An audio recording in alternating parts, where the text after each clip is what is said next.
Salut les amis, ce soir nous allons nous allons avoir notre focus mensuel et nous parlerons de Kizito. Alors tout commence avec le roi Mutesa. Lui, lui a toléré les chrétiens, les missionnaires qui sont arrivés au Bouganda. Dans les années 1877 déjà, il y avait des protestants, des missionnaires protestants qui étaient là.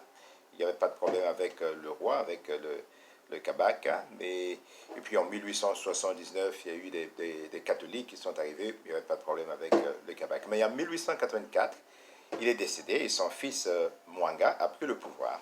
Quand Mwanga prend le pouvoir, lui, il est l'opposé de son père, notamment quant à la tolérance des chrétiens. Lui ne les tolère pas du tout.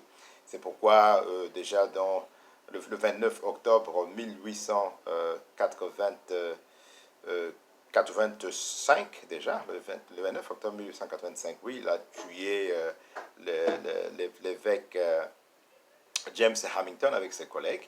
Et le responsable des pages de la cour royale, qui se trouvait être en ce moment-là Joseph Mukasa, lui a fait le reproche. Et comme il lui a reproché, le 15 novembre 1885, il a été décapité.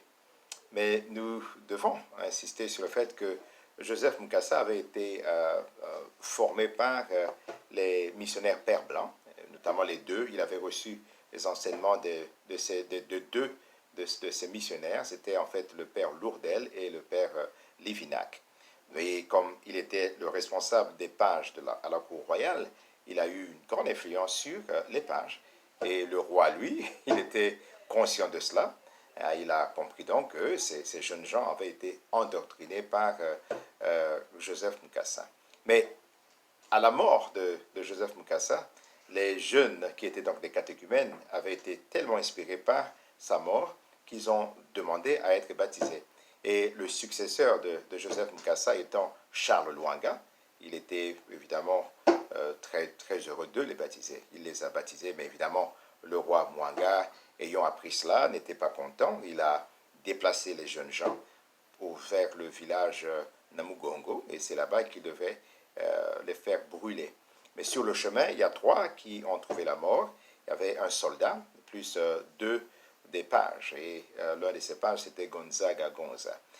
Et donc, quand ils sont arrivés pour le sacrifice, c'était le 3 juin 1886 à Namugongo, avant d'être totalement brûlé.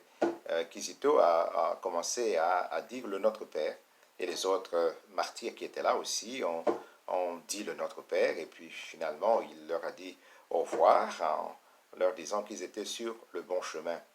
Il est important de préciser que le jeune Kizito avait été baptisé aux environs du 25 ou 26 mai 1886, de l'année où il avait été tué, mais il était né en 1872 et il était le plus jeune des martyrs, 13 ans d'âge.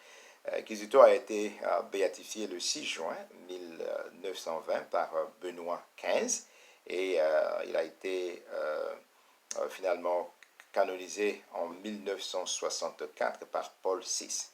Voilà donc la fin du focus de ce mois qui était sur Kizito. Vous pourrez lire un peu plus à son sujet si vous êtes intéressé par le sujet. Au revoir, on se retrouve le mois prochain.